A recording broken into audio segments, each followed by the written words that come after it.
नमस्कार, मैं हूं आशीष चित्रांशी और आप देख रहे हैं द न्यूज लॉन्चर।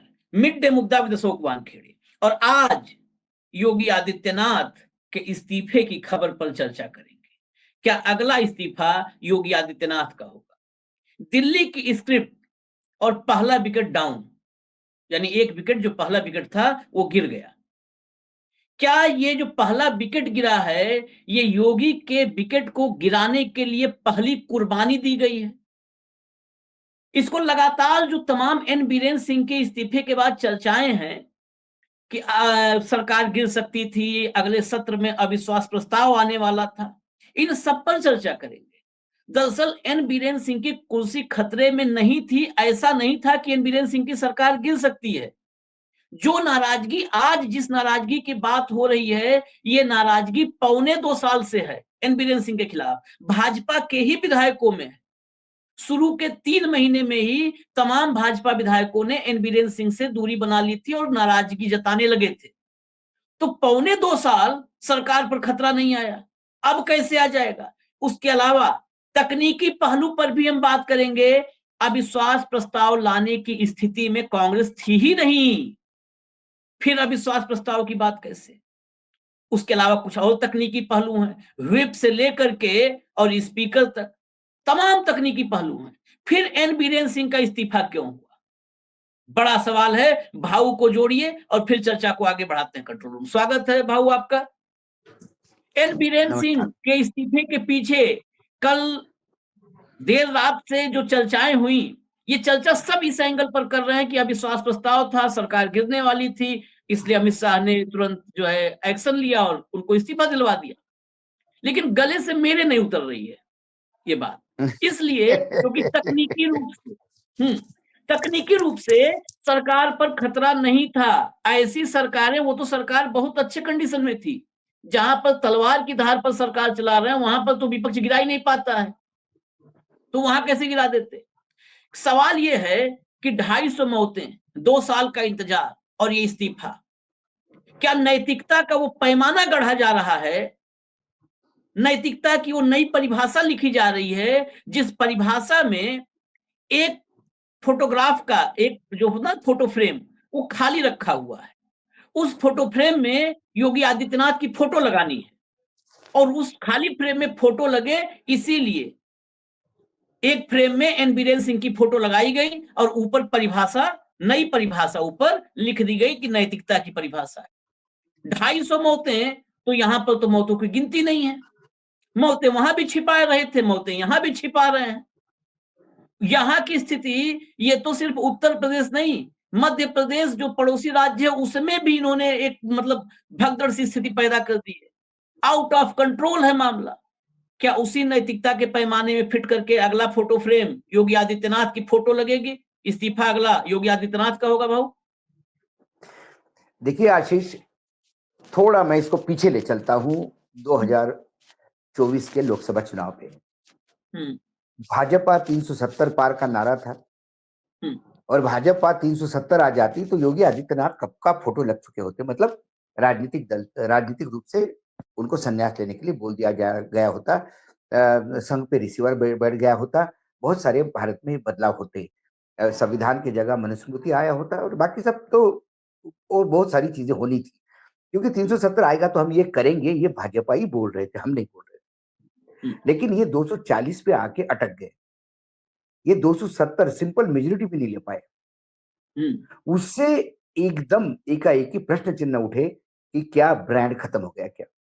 कर्नाटक के चुनाव के नतीजों के बाद यदि आपने देखा होगा कि भाजपा का जो मुखपत्र है, उसने हम्म बाकायदे आर्टिकल लिखा था कि अब राम नाम और मोदी नहीं चलेगा।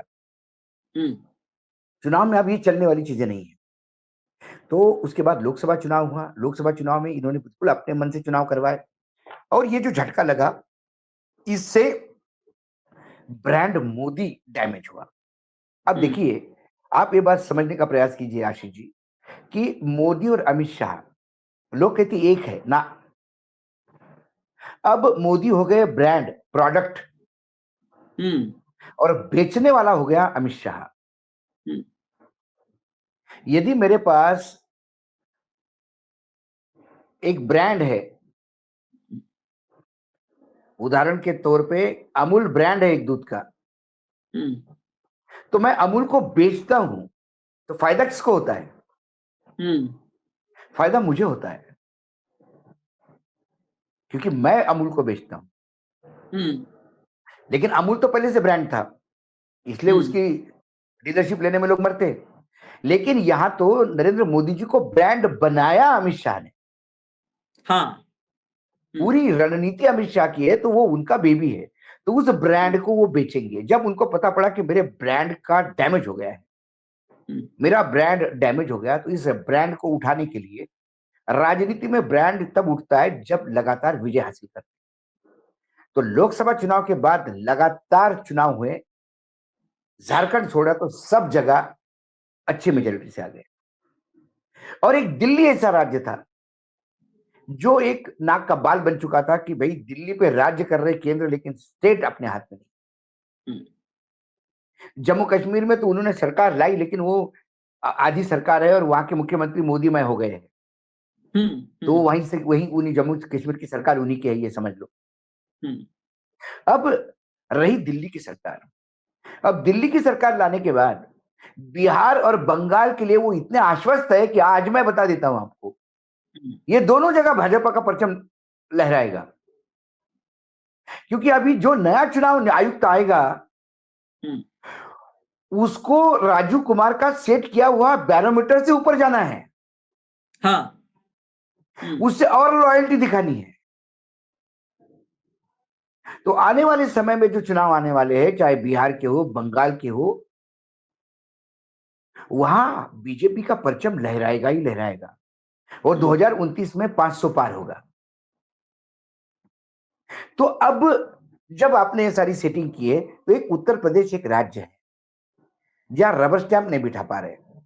हम्म तो अब उत्तर प्रदेश में सबसे पहले 2024 के लोकसभा के नतीजे का ठिकरा फोड़ा गया, लेकिन योगी जी ने अपना सर साइड को कर लिया। बोले आप ही का चुनाव, आप ही के लोग, आप ही ने सब कुछ किया, मैं कहां जाऊं, ये आप तय कर रहे थे, मैं किस बात के लिए रिस्पॉन्सिबल। हम्म फिर उन्होंने उपचुनाव 10 मोदी योगी के सर पे रख दिए। हम्म योगी के पास चुनाव आयोग नहीं है, हम्म लेकिन योगी के पास पुलिस है। हम्म हम्म उस 10 में से 8 चुनाव कैसे जीते, ये वीडियो आपने 10 बार किए, हमने किए, ये आंखों के सामने।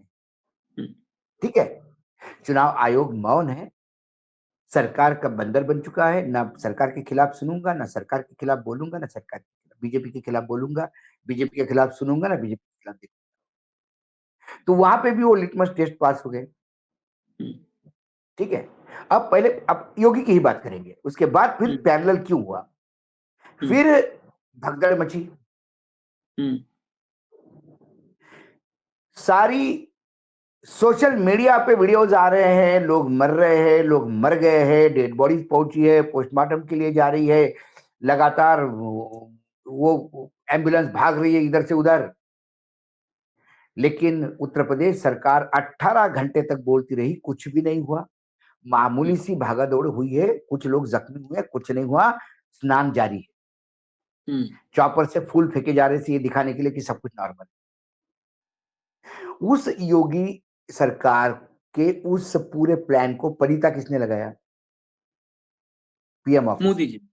हम्म पहला ट्वीट आया कि जिन लोगों ने अपने आप खोए हैं, उनके साथ, उन परिवार के साथ हमारा संवेदना है। फिर उसके बाद गृह मंत्री हो गए, फिर राजनाथ सिंह हो गए, और फिर मुर्मू जी हो गई राष्ट्रपति।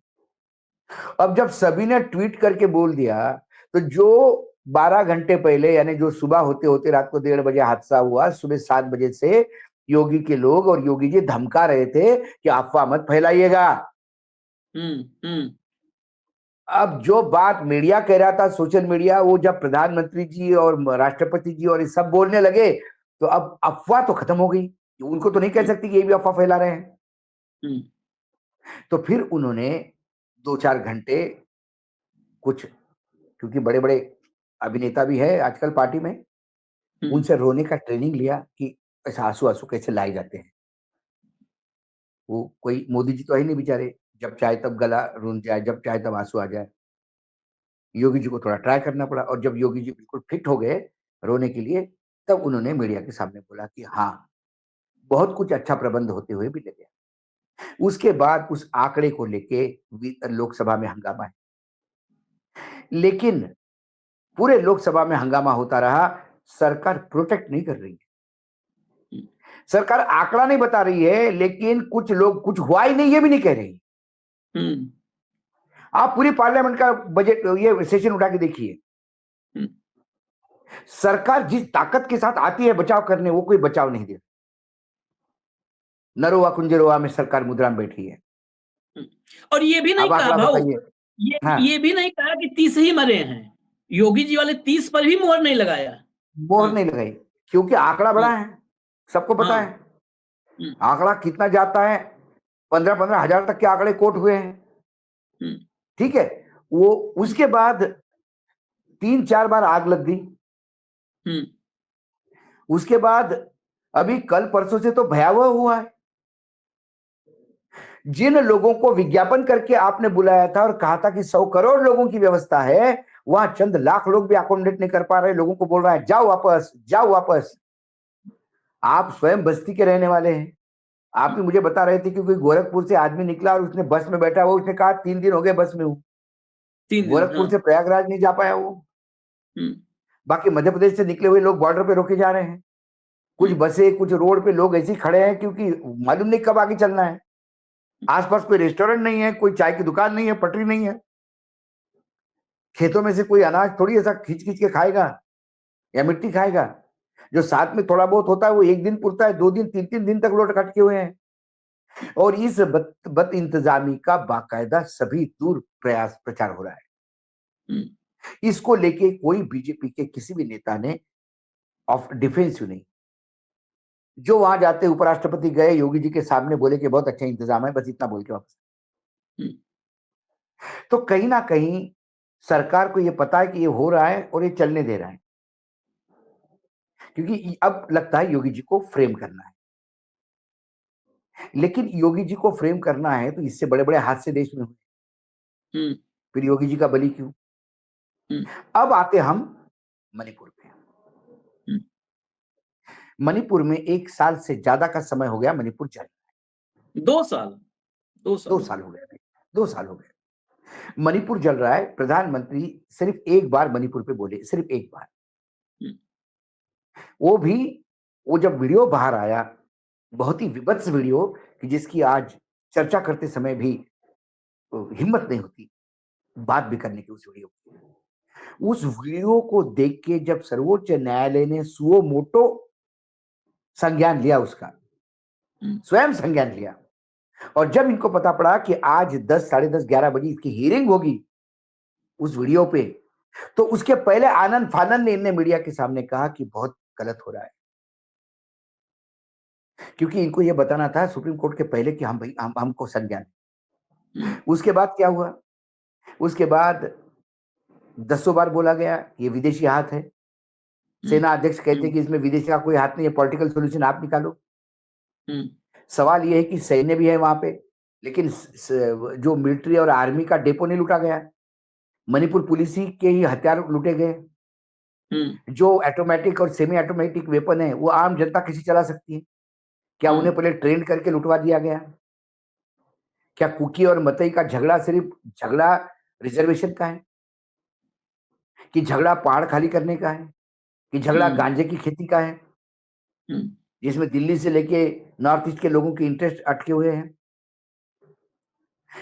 मणिपुर जल रहा है, मणिपुर की स्थिति बेकार है। ये राष्ट्रपति जी के सामने अनुसुईया उइके, गवर्नर जो थी मणिपुर की, वो 40 मिनट बोल के चली गई, वो रो के चली गई। राष्ट्रपति बहुत दुखी थी, कहती कि अब हम देखते हैं कुछ करेंगे इसका। कुछ नहीं हुआ। प्रधानमंत्री के सामने बैठी, उन्होंने बोला, प्रधानमंत्री के चेहरे पे तो शिकन भी नहीं आई। गृह मंत्री को तो उन्होंने कई बार बोला, कोई शिकन नहीं आई। जब राजकीय पॉलिटिकल पार्टीज ने देखा कि मणिपुर पे चर्चा ही नहीं हो रही, तो उन्होंने नो कॉन्फिडेंस मोशन लाया। ये जानते हुए कि नो कॉन्फिडेंस मोशन सरकार गिराने की इनकी स्थिति नहीं है। लेकिन नो कॉन्फिडेंस मोशन किस लिए आता है? जवाहरलाल नेहरू के समय नो कॉन्फिडेंस मोशन आया तो उन्होंने क्या कहा?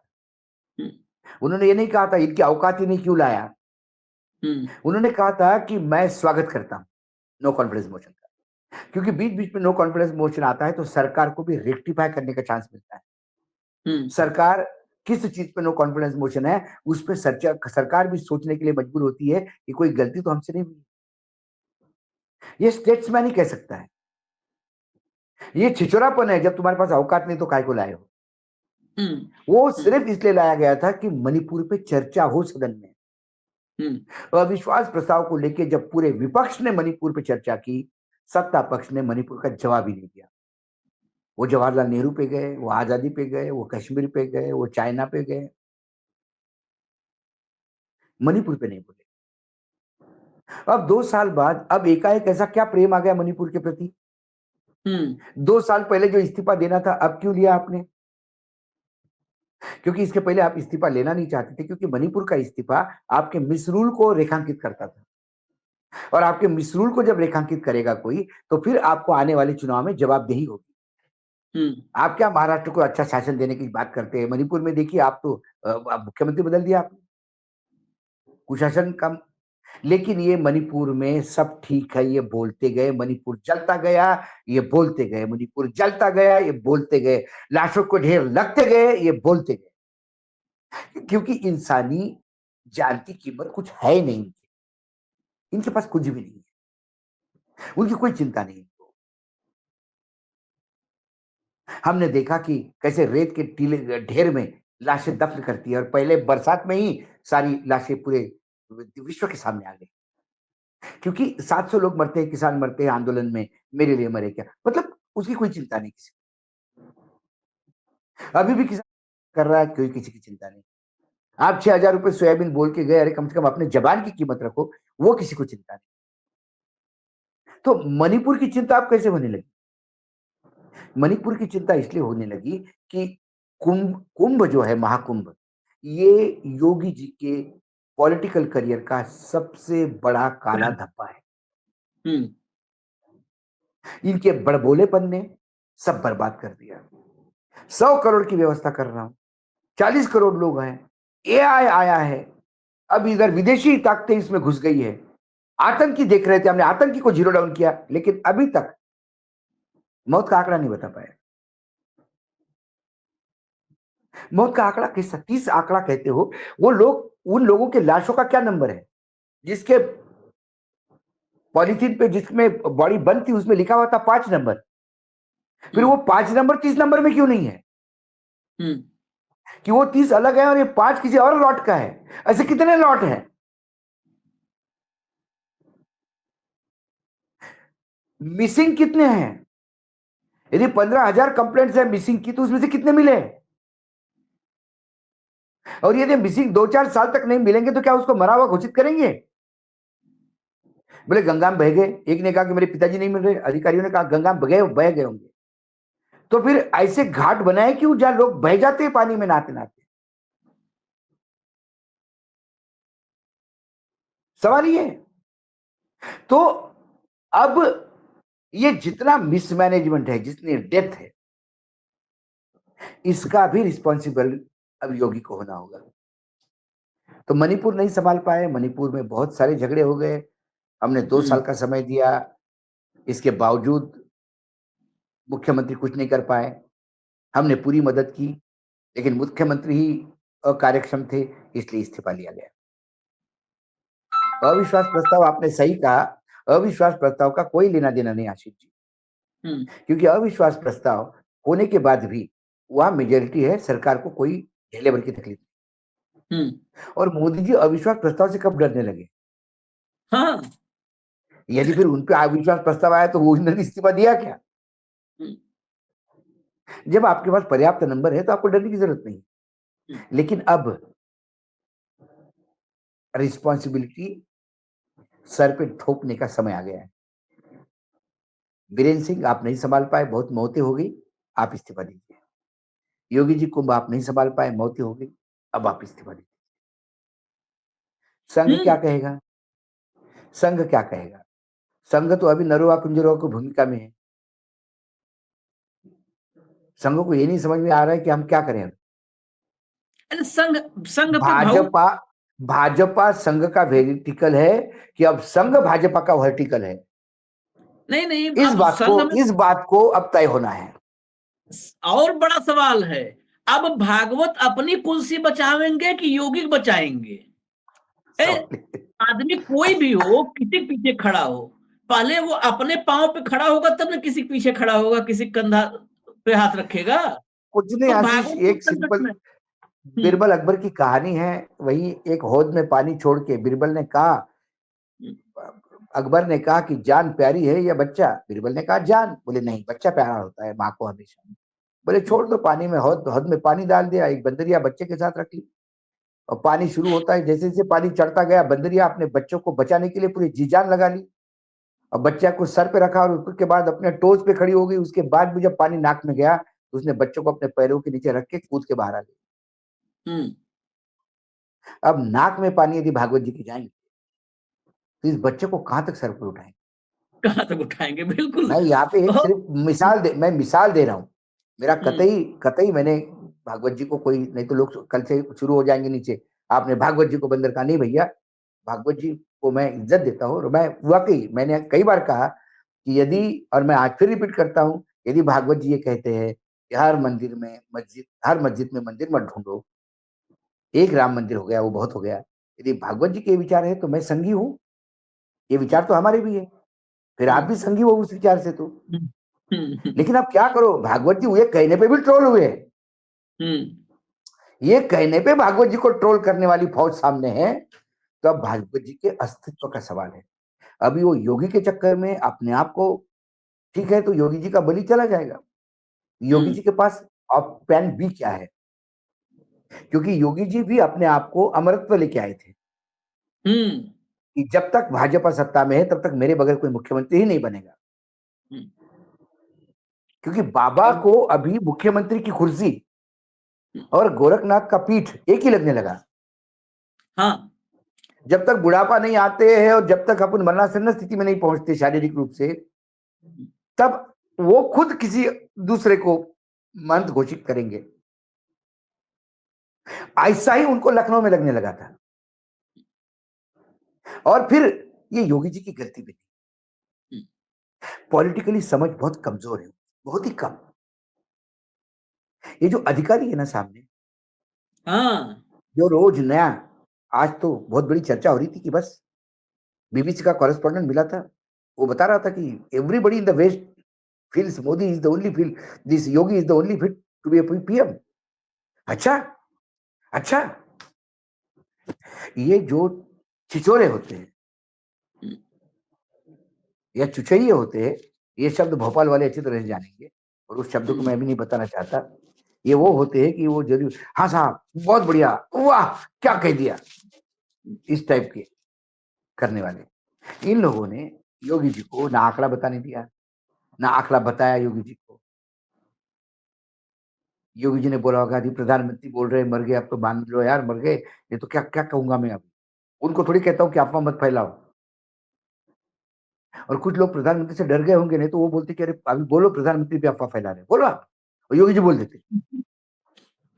क्योंकि योगी जी एक अधिकारियों के भरोसे चलने वाले वो नेता है। स्व विवेक किसको कहते हैं, वो कहीं दिखाई नहीं देता। इसलिए अब जब योगी जी पे आई तो भागवत जी क्या अपनी कुर्सी बचाएंगे कि योगी जी? नहीं, योगी तो न प्रशासन, न प्रबंधन, न शासन, ये कुछ भी योगी को नहीं आता है। शून्य, अगर शून्य कहें, लोग कहते हैं कि नंबर देना हो 100 में तो 10 देंगे, 20 देंगे, शून्य पर है। लेकिन उनको लगता है कि वो इस देश के अगले प्रधानमंत्री बनेंगे। यहीं पर वो सबसे बड़ा जो है कच्चा खा गए। और संवेदनहीनता जो दिखी, ये कुंभ के इतिहास में हम लोगों ने जितना देखा तो कम है, पढ़ा तो बहुत कुंभ के इतिहास को। कुंभ के इतिहास में ऐसा अव्यवस्थित, कुप्रबंधन वाला कोई कुंभ नहीं रहा है। जिस हादसे में लाशों के ढेर लगे, लोग बिलखे, रोए, कल्पे, वो तो दिन छोड़ दीजिए, हर दिन वैसा ही इस कुंभ में है। आज भी आप कल्पना करिए, आज की तारीख 10 फरवरी, इस देश की राष्ट्रपति द्रौपदी मुर्मू जी वहां पर स्नान की खबरें हैं, विजुअल्स चलाए जा रहे हैं कि राष्ट्रपति उनके साथ राज्यपाल और मुख्यमंत्री सब स्नान किए। वो वीवीआईपी घाट, वहां पर स्नान, द्रौपदी मुर्मू जी आ गई। द्रौपदी मुर्मू जी आदिवासी समाज से हैं, इस देश की प्रतिष्ठा और गौरव बढ़ा रही हैं। लेकिन उसी प्रयागराज में क्या हालत है आज की? ये आज से नहीं है, 3 दिन से है। कल की स्थिति इतनी भयंकर थी कि मैं जब कल वीडियो किया उस पर स्पेशली, तो सोचा कि चलो हो सकता है जब कल का दिन आएगा 9 के बाद 10 फरवरी आएगी तो हालात सुधर जाएंगे। आज 10 फरवरी है, इस समय मेरे सामने खबरें खुली हुई हैं। क्या दुर्दशा है बताइए। राष्ट्रपति आ रही है, स्नान करके जा रही है, वीवीआईपी एक तरफ, वो वीवीआईपी सीन अब 2 विंडो इस देश का हो गया है। एक विंडो में मुर्मू हैं, धनखड़ हैं, मोदी हैं, शाह हैं, राजनाथ हैं, योगी हैं, और उसी एक्टर है, विंडो में अनिल अंबानी है, अंबानी है, अडानी है, तमाम हीरोइनें हैं, एक्ट्रेस हैं। और उस विंडो में एक आदमी खड़ा है नंदी नाम का, कि जो सबके साथ चला जाता है। वो डुबकी मंत्री, किसी एक पत्रकार साथी ने डुबकी मंत्री कहा कि डुबकी मंत्री हैं। वो बहुत सटीक बोला कि डुबकी मंत्री, कोई भी आएगा डुबकी साथ में लगाएंगे। एक विंडो में ये है, और एक विंडो ऐसी है जिसमें आदमी के सर के ऊपर आदमी है, पैर के नीचे आदमी है, बगल में काख में आदमी है, कंधे पे आदमी है।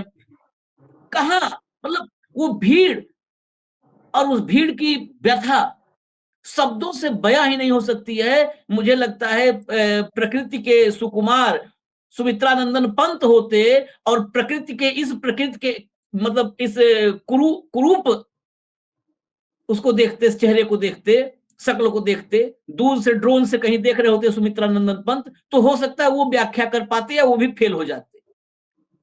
जब गंगा को और प्रयागराज की प्रकृति को, आबो हवा को, इस बदलते मौसम को, और उसमें इस कोहराम को देखते सुमित्रानंदन पंत, तो वो फेल हो जाते, नहीं लिख पाते। ऐसे हालात में फिर फाइनली, मतलब फाइनल ऑफ 30 सेकेंड, क्या ये माना जाए कि काउंटडाउन शुरू है, उल्टी गिनती शुरू है? मुझे तो देखिए, वीरेंद्र सिंह के इस्तीफे के बाद, एक और जोड़ दूंगा, एक और हाँ, छोटा सप्लीमेंट्री इसलिए, क्योंकि अब योगी आदित्यनाथ के, देखिए, एक गंगा में पानी बहुत बह चुका है। 14 से 25 आते आते पहले था कि हमको 80-20 करना है, पोलराइजेशन करना है, एक फेस चाहिए, फायर ब्रांड चाहिए। अब कोई ब्रांड नहीं चाहिए। अब राजीव कुमार एक ऐसा ब्रांड है जो हर ब्रांड पर भारी है। तो अब योगी आदित्यनाथ की पॉलिटिकल उपयोगिता भी मुझे नहीं लगता है कि राजीव नहीं नहीं, कुछ गाड़ पाए। हाँ। योगी आदित्यनाथ ने ये जो 10 उपचुनाव हुए इसी में बता दिया हम्म कि वो ब्रांड नहीं है, पुलिस ब्रांड है। बिल्कुल बिल्कुल सटीक। हाँ। नहीं तो वो फेयर चुनाव करवाते कि मैं जाके खड़ा हो जाता हूं, मैं योगी आदित्यनाथ आपको मांग रहा हूं मत मेरे प्रशासन पे, और सरकार दे दी थी, कोई चिंता करने की जरूरत नहीं थी। क्यों पुलिस लगाई, क्यों बंदूकें लहराई, क्यों गांव गांव ब्लॉक हो गए, क्यों एक वोटर, एक पार्टी के वोटर को रोका गया? क्या तानाशाही रवैया था? वो चुनाव हुए थे, जो हुए उपचुनाव, उसी में उन्होंने बता दिया कि मैं ऐसे चुनाव जितवा सकता हूं, मेरे नाम पे नहीं जीत सकते। लेकिन ये तो फिर कोई भी चुनाव जितवा सकता है। ये तो कल मायावती जी सत्ता में आए या अखिलेश सत्ता में आया, कोई भी सत्ता में आए, पुलिस या डंडा लेके तो कोई भी चुनाव लड़ सकता है, यदि चुनाव आयोग साथ हो तो। अंधा होके बैठा हो, बहरा होके बैठा हो, गूंगा होके बैठा हो, तो वो उनको भी अभी मालूम है कि वो ब्रांड नहीं है। अब कुल मिलाकर आपको, जब महाराष्ट्र में आएंगे, कटेंगे तो बटेंगे बोला तो महाराष्ट्र से वापस हो गए थे, भाई इधर ज्यादा भाषण मत देना, ये कटेंगे बटेंगे नहीं चलेगा, यहाँ पे गड़बड़ हो जाएगी। तो कुल मिलाकर अब चुनाव कैसे जीते जाते हैं ये दिल्ली जान गया है, राज्य दर राज्य, और हर राज्य में एक्सपेरिमेंट किया उन्होंने, सारे पैरामीटर ध्वस्त कर दिए। अब उनको पता है, अब उनको किसी की जरूरत नहीं है, ना भगवे की जरूरत है, ना राम की जरूरत है। अब वीरेंद्र सिंह का इस्तीफा लेने के पीछे कारण ही नहीं समझ में आया। हाँ हाँ, पूर्ण बहुमत है, अविश्वास का नो कॉन्फिडेंस मोशन तो हर किसी के खिलाफ आएगा, छोड़ दो, आएगा, चर्चा होगी, वोटिंग होगा, जीत जाएगी सरकार, 6 महीने के लिए छुट्टी फिर। वीरेंद्र सिंह का इस्तीफा क्यों लिया गया, कुछ सवाल है, इसके जवाब देने होंगे। जैसा मैं बार बार पूछता हूँ कि भाई नीतीश कुमार क्यों छोड़ के चले गए आरजेडी, वहां हम्म भी मुख्यमंत्री, यहाँ भी मुख्यमंत्री थे, वहां तो ज्यादा ताकत थी, यहाँ तो भी कुछ भी ताकत हाँ, नहीं है, ये कुछ प्रश्नों के उत्तर ही नहीं है। तो हम्म कई चीजें ऐसी, मेरे हिसाब से अटल जी की सरकार बहुत अच्छी थी, अटल जी ने बहुत अच्छे काम किए थे भाई, लेकिन अटल जी नहीं, उसको फील गुड फैक्टर ने बैड कर दिया उनका। तो कुल मिलाकर जब कई सवाल, ऐसे ही एक सवाल ये है कि इसका इस्तीफा हुआ क्यों, यदि नो कॉन्फिडेंस में मोए है तो वो लागू नहीं होता, यदि इसका कुशासन के चलते ये फेल हो गया, ये चलते, अब नरेंद्र मोदी जी को यदि 2 साल तक पता नहीं पड़ता उनका आदमी फेल हो गया, तो उनको पहले ऐसे, इस्तीफा देना चाहिए, नहीं पहले नहीं तो उनको ऐसे जिस आदमी को एक नाकारा मुख्यमंत्री, नाकारा ये समझने के लिए 2 साल लगते हैं, ऐसे आदमी को बच्चों को भाषण नहीं देनी चाहिए, परीक्षा कैसे हम्म, सॉल्व करे, पहले हाँ, अपने आप को अपग्रेड करना चाहिए। तो उनको सब समझता था, प्रधानमंत्री को पूरा अधिकार है कि वो बच्चों को बताए, ऐसा नहीं कि उनको पहले दिन से मालूम था कि ये फेल हो गया है, हम्म, लेकिन विपक्ष मांग रहा है तो नहीं देंगे, जिद्दी। हम्म, अब क्या हो गया, कोई मांग भी नहीं रहा इस्तीफा, अब तो मणिपुर की बात भी नहीं कर रहा कोई, अब ये सोच रहे कि मणिपुर नियति हो गई अपनी, चलो। हम्म, अच्छा, चाइना ने कुछ नहीं बोला, हम्म, अंतरराष्ट्रीय अखबारों में कुछ छपा नहीं इतने में मणिपुर का, हम्म, वो तो अयोध्या का छप रहा है, वो तो प्रयागराज का छप रहा है, हम्म, सब दूर। प्रयागराज में कितना मिसमैनेजमेंट और कैसे लोग मर गए हैं, और बाकायदा न्यूयॉर्क टाइम्स ने तो लिखा कि एक आदमी की अभिलाषा प्राइम मिनिस्टर बनने की इतनी ज्यादा हावी हो गई कि उसने मरने वाले के साथ सम्मान भी नहीं किया। हम्म, तो कुल मिलाकर उनका इस्तीफा इसीलिए है कि कुशासन नहीं संभाल पाने की वजह से इस्तीफा दिया। अब भाजपा में यदि आप ठीक से काम नहीं करोगे तो इस्तीफा लिया जाएगा, आपका कुंभ बहुत बुरी तरह से फेल हो गया है, आप इस्तीफा दीजिए। बस यही लगता है मुझे कारण, और कोई नहीं है। बिल्कुल इसलिए यही। अब योगी जी को तैयार होना चाहिए। अब देखो क्या राजनीतिक उलट पलट होती है। और जहां तक भागवत जी का सवाल है पीछे खड़े रहने का, तो अब आपके डॉक्टर ही आईसीयू में हैं, तो अब उनके लिए भगवान से प्रार्थना करने की जरूरत है। हम्म, वो क्या बिल्कुल। मदद करेंगे, उस डॉक्टर के भरोसे क्या कैसे रह सकते हो। और जब मदद किया था, वो कहा गंगा में बहुत पानी बह गया, जब मदद किया देखिए, था तो महीना जून और जुलाई का था, जून का महीना था, 4 जून के नतीजे और उसके बाद जून का महीना। उस जून के महीने में 240 वाले मोदी थे, न हरियाणा जीता था, न महाराष्ट्र जीता था, न दिल्ली जीता था, ये नहीं जीता था।